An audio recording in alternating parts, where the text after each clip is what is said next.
नमस्कार, स्वागत है आपका पहाड़ समाचार में। मैं हूं आपके साथ प्रिया तिवारी।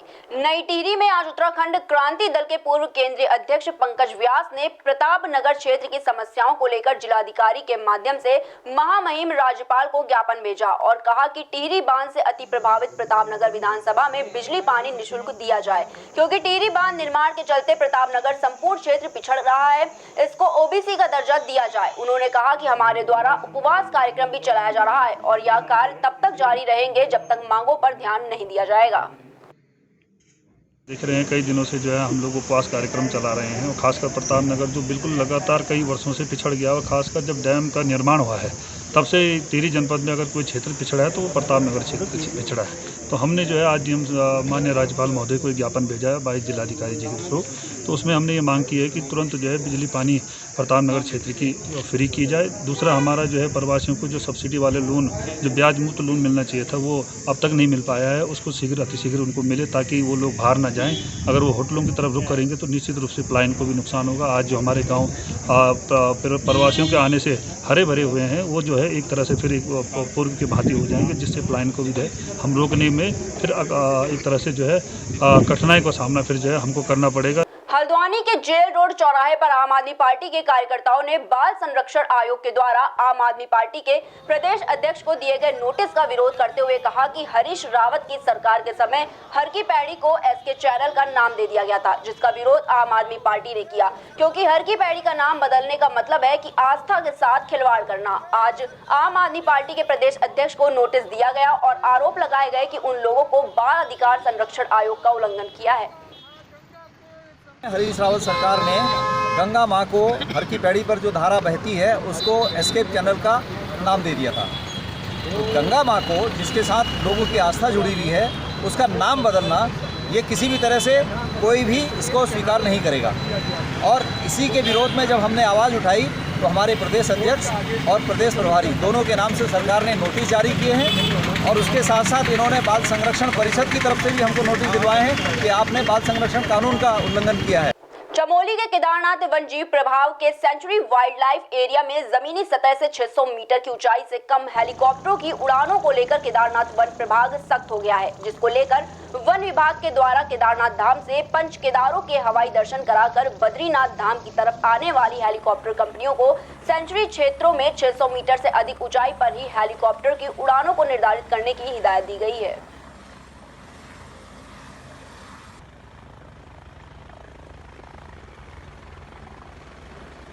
केदारनाथ मंदिर के लिए जाने वाले जो हेलीकॉप्टर्स हैं वो केदारनाथ वन्यजीव अभयारण्य के ऊपर से जो है पास होते हैं, जिसमें एक wild life institute of India द्वारा एक स्टडी की गई थी और उसमें ये कहा गया था कि ज़मीन की सतह से 600 मीटर हाइट से ज़्यादा ही हेलीकॉप्टर को उड़ना होगा, अन्यथा जो है वाइल्ड लाइफ पे जो है विपरीत प्रभाव पड़ने की संभावना है।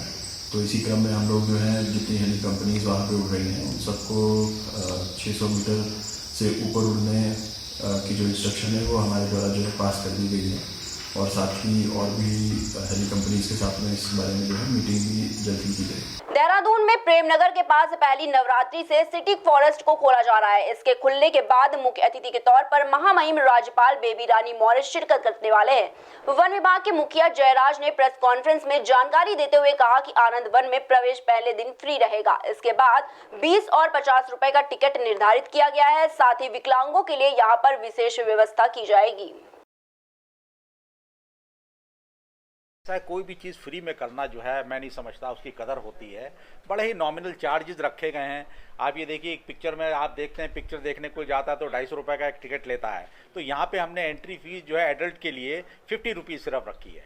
और देखिए 10 साल और उसके छोटे बच्चे, 10 साल से कम बच्चों के लिए फ्री एंट्री है, कोई चार्ज नहीं। और जो है 10 से 15 के बीच में सिर्फ 20 रुपया। तो ये हमारे एंट्री टिकट्स हैं और बहुत ही नॉमिनल हैं। और ये बात समझने की ज़रूरत है कि कुछ पैसा अगर आएगा तो इसका मेंटेनेंस भी करना है। हर चीज़ के लिए सरकार का मुंह देखना कि साहब सरकार पैसा दे, वो बात भी ठीक नहीं है। तो हम कोशिश करेंगे कि इस प्रोजेक्ट को हम एक तरह से आत्मनिर्भर स्टेज पे ले जाएं। सोसाइटी मोड में इस हम प्रोजेक्ट को रन करेंगे। और जैसा कि आप लोगों से बड़ा अच्छा सुझाव आया है, हम अपने दिव्यजनों के लिए विशेष व्यवस्था रखेंगे, चाहे कंसेशन के टर्म्स में या जैसे भी है, और उनके लिए प्रॉपर टॉयलेट वगैरह ये सब व्यवस्था हम बहुत जल्दी कर देंगे। अनलॉक के बाद पर्यटकों के आने से मसूरी की रौनक लौट आई है। मसूरी के हर इलाके में लोगों की चहल पहल दिखाई दे रही है। पार्क और दूसरी जगहों को भी खोल दिया गया है। सिनेमा हॉल की संचालक रजत अग्रवाल ने बताया कि लॉकडाउन के बाद से सिनेमा हॉल बंद हैं। सरकार की गाइडलाइन के तहत सारी चीजें धीरे धीरे खुल रही हैं। दूसरे राज्यों में सिनेमा हॉल को खोला जा रहा है। सारी चीजें सही होने पर यहाँ पर भी सिनेमा हॉल को खोल दिया जाएगा। कोविड-19 के चलते अभी हमारे पास न्यू रिलीज़ कोई भी मूवी नहीं है। जैसे ही हमारे पास न्यू रिलीज़ मूवी नवंबर में आती है तो हम लोग फर्स्ट वीक से अपना सिनेमा ओपन करेंगे। तो सरकारी गाइडलाइंस क्या-क्या हैं जो यहाँ पर आपको फॉलो करनी पड़ेगी? मेन तो सरकारी गाइडलाइन हमारे पास ये है कि सिर्फ 50% ऑक्यूपेंसी पे अपना सिनेमा चलाना है और जो बेसिक्स हैं वो तो हम लोग अपना पहले से ही प्रोवाइड करते हैं सारा। देखिए, अनलॉक 5 के अंतर्गत 15 अक्टूबर को सभी सिनेमा पूरे देश भर में खोले जाने थे, लेकिन इस लॉकडाउन अनलॉकिंग के अंतर्गत मसूरी में हमारा जो रिट्स कार्निवल सिनेमा है ये अभी खोला नहीं जा रहा है। इसका मुख्य कारण फिल्में ना मिलना, कंटेंट ना मिलना है, और एक और कारण जो मुख्य रूप से वो ये है कि पिछले 6 महीने से जो आर्थिक तंगी, आर्थिक संकट में सिनेमा स्वामी यहाँ से गुजरा है, उसलिए सरकार ने कोई राहत नहीं दी है। सरकार द्वारा विभिन्न सेक्टरों को अलग अलग हेड्स में बजट में रियायत दी गई, लेकिन सिनेमा मालिकों को और सिनेमा कर्मचारियों को किसी प्रकार की कोई राहत नहीं दी गई। हमने राहत की मांग करी है और हम चाहते हैं कि जल्दी केंद्र सरकार, राज्य सरकार बंद पड़े सिनेमा घरों को और इनके साथ जुड़े हुए व्यवसायियों को और कर्मचारियों को देखते हुए इनकी मांगें रखे और इनको कोई ना कोई योगदान एक पैकेज के रूप में दे। चीन की सीमा से लगी हिमालय की चोटियां अद्भुत दिखती हैं। मुनस्यारी के खलिया टॉप से हिमालय का नजारा देखने लायक की बनता है। खलिया टॉप पर जाने के लिए मुनस्यारी से 7 किलोमीटर का रास्ता तय करना पड़ता है। इसके अलावा बुग्याल की बर्फ पर लोग जनवरी और फरवरी के महीने में घूमने के लिए आते हैं। 5 चोटियां ओम पर्वत, नंदा देवी और हिमालय के पास दिखाई देता है। मैं इस समय खलिया टॉप पर हूँ। यह मुनस्यारी से 7 किलोमीटर ऊंचाई खड़ी चढ़ाई पर है। जो इस रास्ते में बड़े बड़े बुग्याल हैं जो बड़े ही आनंददायी हैं और यहाँ का मनोहर दृश्य है। जब मैं इस समय खलिया टॉप से नंदा देवी पूरी दिखती है और 5 चोटियाँ यहाँ से पंचाचूली की दिखती हैं। यहाँ का व्यू बहुत ही सुंदर है। उत्तराखंड में नेता प्रतिपक्ष इंदिरा हृदयेश ने प्रदेश की कानून व्यवस्था को लेकर सवाल उठाए। उन्होंने कहा कि जब मंत्री और अधिकारियों के बीच ही सामंजस्य ना हो तो लॉ एंड ऑर्डर तो खराब होगा ही। उन्होंने कहा कि मंत्री अब अधिकारियों के सीआर लिखने के लिए आतुर है। इससे बड़ा मजाक सरकार का कुछ नहीं हो सकता है, क्योंकि जब आपसी सामंजस्य नहीं होगा तो प्रदेश की कानून व्यवस्था नहीं सुधर सकती है। कि नकल ऐसी अचानक थोड़ी हो जाती है, व्यवस्था खराब होने से होती है। तो ये चाहिए, इतनी बेरोजगारी है, लोग परेशान हैं, उम्मीद लगाए बैठे रहते हैं।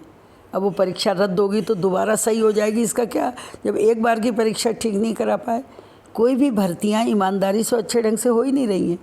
और इस समय की सबसे बड़ी बेचैनी गार्जियंस में, लोगों में अपने बच्चों की रोजगार को लेकर है, नौकरी को लेकर है। उसके बारे में सरकार को सख्त कदम उठाना चाहिए, सख्ती करनी चाहिए और दोषी व्यक्तियों को कठोर दंड दिया जाना चाहिए। उत्तराखंड में इस बार नदियों में पानी रहने के कारण और वाहनों के फिटनेस संबंधी वजहों से खनन कार्य शुरू होने में और देरी हो सकती है, जबकि नंदौर और गौला नदी में सीमांकन का कार्य पूरा किया जा चुका है। गौला और नंदौर नदियों में जलस्तर की रिपोर्ट आनी अभी बाकी है, जिससे यह तय किया जाएगा कि खनन कार्य कब से शुरू होगा। उम्मीद की जा रही है कि 20 अक्टूबर से पहले खनन कार्य शुरू हो जाएगा।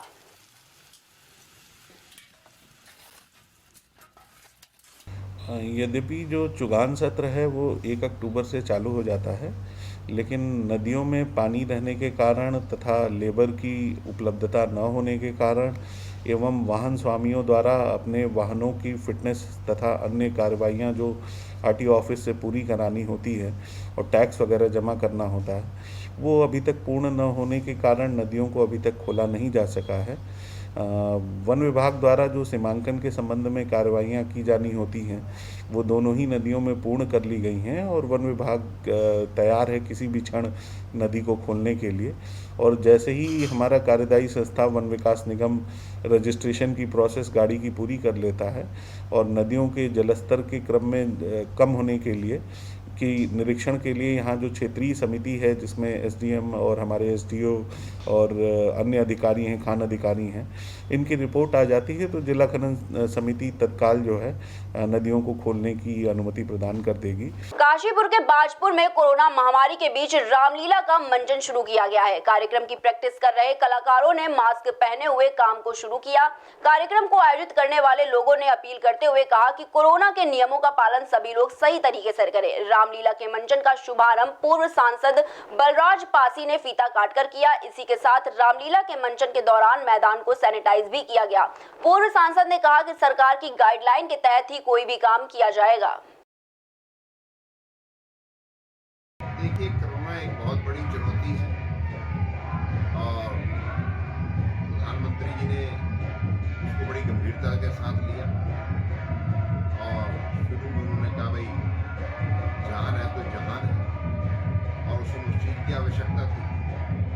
फिर उन्होंने कहा भाई जान भी और जहान भी, और आज इस बात की आवश्यकता है कि हम धीरे धीरे इसको चुनौती को स्वीकार करते हुए, उसको प्रिकॉशन लेते हुए अपने जो दैनिक काम है उसमें हम लोग आगे बढ़े और उसके छोटे छोटे जो नियम है वो जीवन का एक हिस्सा बन जाए। सोशल डिस्टेंसिंग है, मास्क है, नई मास्क जिनके पास अपना मूछे का इस्तेमाल कर सकते हैं, हाथ धोना है, ये जीवन का हिस्सा बन जाए। और क्योंकि अभी तक इसमें कोई बीमारी की हमें अभी तक कोई दवाई नहीं मिली और लंबे समय तक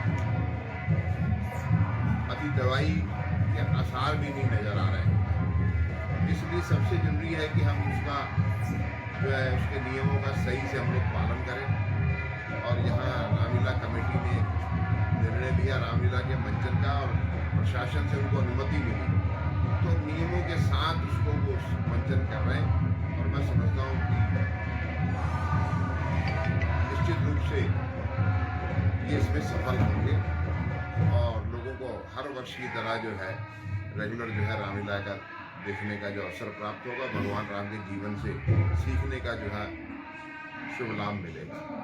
विकास नगर का सामुदायिक स्वास्थ्य केंद्र अब उप जिला अस्पताल बन गया है, लेकिन उप जिला अस्पताल बनने के बाद भी इस अस्पताल की बुनियादी जरूरत आज भी पूरी नहीं हुई और यह अस्पताल आज भी रेफर सेंटर बनकर रह गया है। विकास नगर के एक सामाजिक कार्यकर्ता ने सीएमओ देहरादून से शिकायत की जांच करने आज विकास नगर उप जिला अस्पताल में सीएमओ देहरादून के निर्देशानुसार स्वास्थ्य निदेशक गढ़वाल मंडल पहुंची। स्वास्थ्य निदेशक ने अस्पताल प्रबंधन व शिकायतकर्ता का पक्ष सुना। उन्होंने बताया कि स्वयं स्वास्थ्य उच्च अधिकारियों को अपनी रिपोर्ट सौंपेंगी। देखिए, एक शिकायत हुई थी मिस्टर विकास शर्मा की ओर से, अरविंद शर्मा जी की ओर से, जो उन्होंने सीएमओ देहरादून को करी थी और सीएमओ देहरादून के क्योंकि ये ज्यूरिडिक्शन में आता है कि वो CSCs कंबाइंड हॉस्पिटल के नोडल अधिकारी होते हैं और उस क्रम में सीएमओ ने अपनी ओर से पत्र डीजी को फॉरवर्ड कर दिया कि आप कार्रवाई करें। डीजी की ओर से डायरेक्टर गढ़वाल होने के नाते मुझे पत्र आया था कि आप इस विषय पे जांच कर जो उनकी शिकायत है कि हमें आख्या बना के देंगे। इसी क्रम में आज हम यहाँ पे जांच करेंगे। विकासनगर के डाकपत्थर में वीर शहीद केसरी चंद्रराज के स्नातकोत्तर महाविद्यालय में अभिभावक शिक्षक संघ की बैठक आज ऑनलाइन संपन्न हुई। बता दें कि महाविद्यालय के प्राचार्य प्रोफेसर गोविंद राम सेमवाल ने शिक्षकों से निवेदन किया है कि वे बच्चों को रुचि लेकर पढ़ाएं ताकि बच्चों का भविष्य उज्जवल बन सके। उन्होंने कोविड-19 के कारण महाविद्यालय में हो रही समस्याओं पर भी विचार विमर्श किया। इस मौके पर अभिभावकों ने भी अपने बच्चों को संबंधित समस्याओं के बारे में शिक्षकों को अवगत कराया है।